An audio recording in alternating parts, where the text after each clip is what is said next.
Hello everyone. As there's not a wider curriculum video today, I wanted to read you chapter 27 of Who Let the Gods Out. Ms Rutherford is going to read the final couple of chapters next week when she is on the online learning. Okay, so this chapter 27, is called Snorgle Snot, one of my personal favourite words. I don't understand. He was here before, said Virgo. He's not in the house, said Aphrodite, running back to the circle of worried immortals. And I can't find Josie either. The back door was open. Athene and Hephaestus, search the farm for Josie, ordered Zeus. The gate was shut. She can't have gone far. The two gods nodded and ran off in opposite directions across the fields. It's been hours, said Virgo, looking gravely at Zeus. It's all my fault. I should have stayed with him. The jacuzzi isn't even that comfortable. I can't tell you where the bubbles went. I'm sure it'll all be fine, said Zeus unconvincingly. Where could he be? Look at me, Virgo shouted suddenly. It's not about you right now, babe, said Hermes. No, your app, said Virgo, returning the forgotten eye god to Hermes. You put Elliot on it, remember? You can find him. Mega Bosh, cheered Hermes, his fingers punching at the eye god with lightning speed. Where are you, mate? Josie, Zeus exclaimed. The immortals ran over to where Athene was escorting a shaking Josie in her arms. Aphrodite rubbed Josie's frozen hands in hers, while Zeus put his jacket around her shoulders.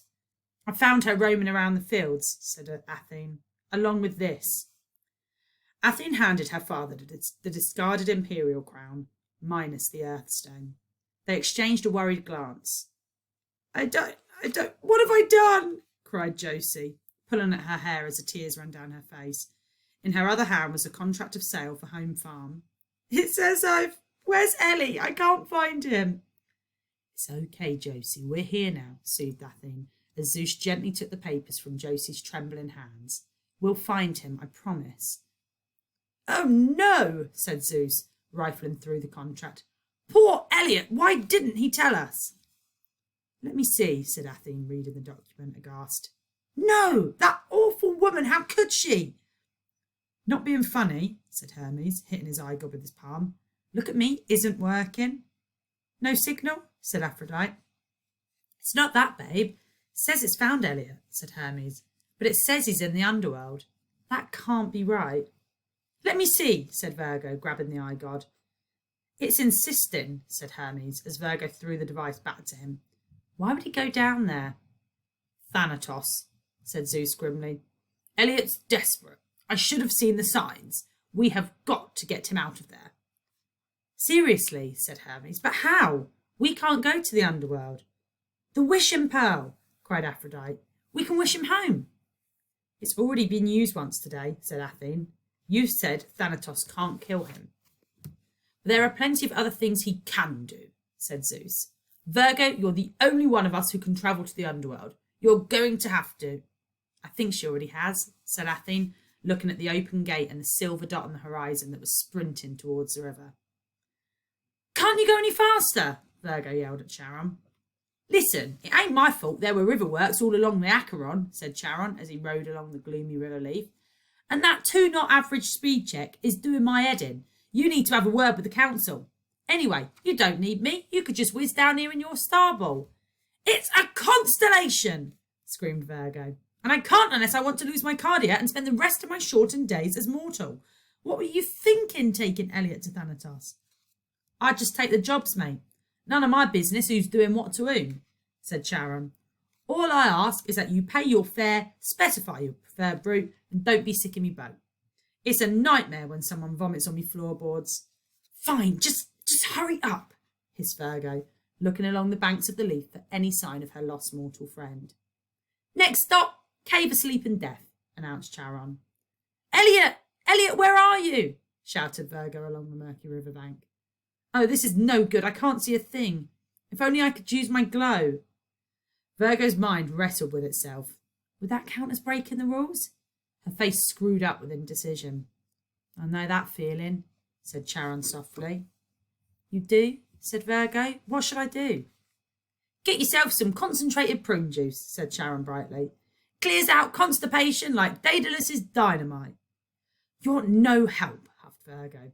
Look, It's only a tiny power, and there are no mortals to see. She cautiously pulled her palms apart to illuminate her body and cast a ray of starlight over the riverbank.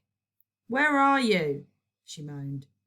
Suddenly, her glow caught a glimmer on the riverbank, sending tiny rainbows bursting through the darkness.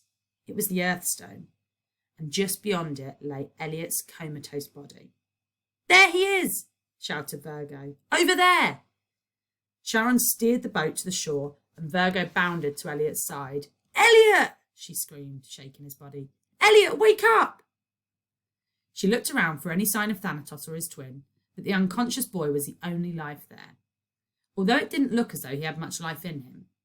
Virgo turned Elliot over and slapped his pale cheeks, but he lay motionless in her arms. She put her face to his chest, an unpleasant sensation fluttering around her own. Her nose caught a scent and she sniffed Elliot's face. "Leithwater!" she cried. "I can smell it on his breath. We have to get it out of him before it's too late. How fast can you get back to Earth?" "You saw the state of the traffic, darling. Could take an hour or more." "He doesn't have an hour," cried Virgo. "If the water gets into his blood, I don't know what to do. Elliot! Come on, Elliot, you have to wake up." But Elliot didn't flicker. He needed the gods. If Virgo was going to save him, she had only one option. It must be the right thing to do. Surely the council would understand. "Oh, snortle snot!" yelled Virgo. Throwing her arms wide, she transformed into her constellation, scooped Elliot up into her starry glow, whizzed past Sharon in his boat, and raced through the realms at top speed. "Elliot!" shouted Zeus, seeing the unconscious boy floating down to home farm in Virgo's constellation. In a mad scramble of arms and hands, the immortals lifted Elliot down and laid him on the ground. "He's drunk water from the Leith," cried Virgo bleakly. "I tried to get him here as fast as I could, but—" "We have to get that water out of him. Father, put your hands like this," commanded Athene, placing her hands on Elliot's ribs. "When I nod, gently press down on his rib cage." As Hermes shot into the air to check that Josie was still safely in the farmhouse, Athene started blowing rhythmic breaths into Elliot's mouth, signaling to Zeus to pump his chest. "Come on, Elliot," panted Zeus. "Spit it out. Come back to us."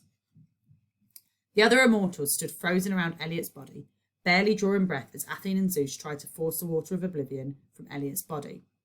They looked on in desperate hope, watching for a flicker of consciousness, a movement, a sound, any sign that Elliot was going to wake up.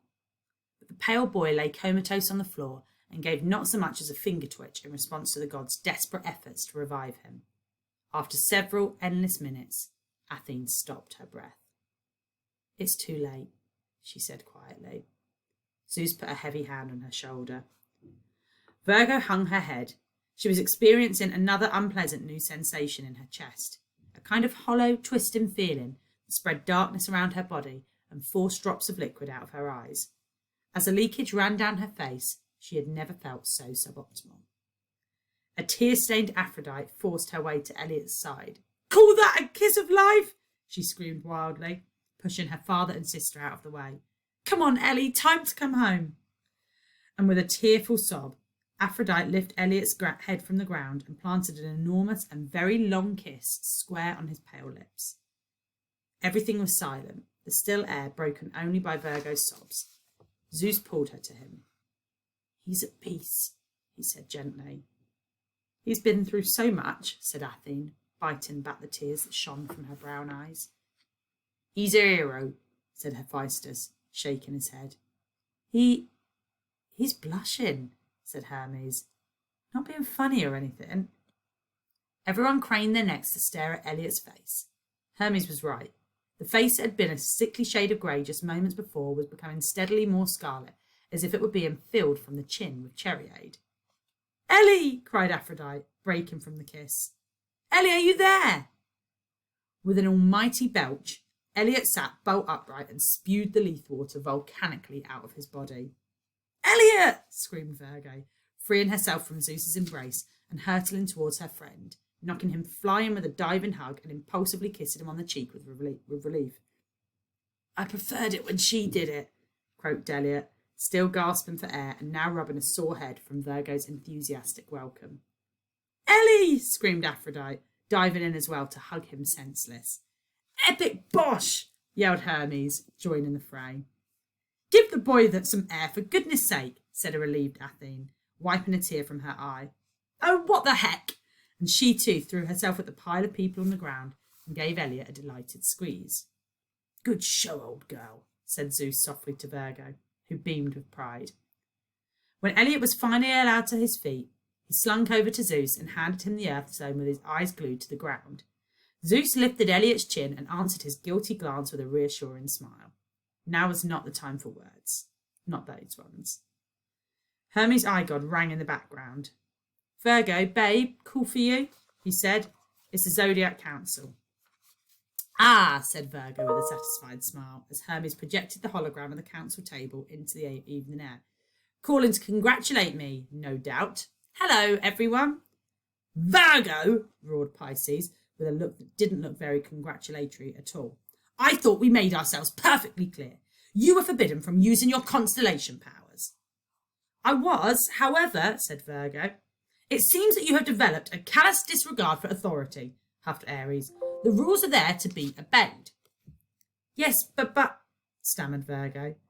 There will be no more buts from you, young lady, shouted Taurus. But I have a big but. You're not wrong, muttered Leo, as the other Zodiac councillors sniggered behind their papers.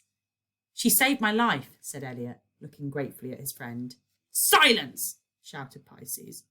Virgo, this is very serious indeed. You have proven once again that you cannot be trusted to follow a simple set of rules. Of course I can. It's just that... Just what? Demanded Sagittarius. It's just that maybe sometimes, on certain extremely rare occasions, when no other viable alternative presents itself, then and only then, perhaps... Our rules suck, Virgo blurted out, immediately clasping her hand to her mouth. The council gasped in horror as Aphrodite and Hermes high-fived in the background. I can see you have been spending too much time around mortals and their strange, lawless ways, said Scorpio. Indeed, said Aquarius. Well, let's see how you manage amongst them on a more permanent basis. Now, hang on a minute, said Zeus. She was only trying to. I'm sorry, Your Majesty, said Pisces, but Virgo has left us no alternative, or staples. We can't find a single one. Virgo, constellation of the Zodiac Council and former guardian of the stationery cupboard, I hereby strip you of your cardia. You will be suspended from immortality pending a formal trial upon completion of forms X4 SUF, recategorizing of an immortal, VF4GL, breaking of an arbitrary rule, and GH74P, because we feel like it.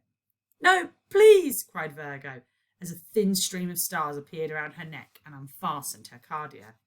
We will fight this, shouted Athene, as the cardia came away from Virgo's neck and floated up into the sky.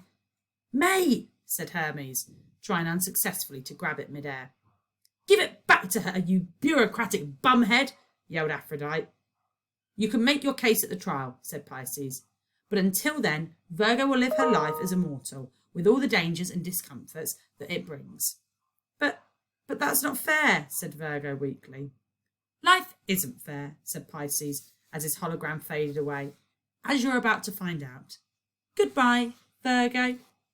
And that's the end of the chapter. Right, I hope you enjoyed it. Like I said, I believe, the final 2 chapters will be read by Miss Rutherford next week. Let's find out what happens to Elliot, Virgo, and all of those cracking gods. Take it easy, guys. Bye-bye.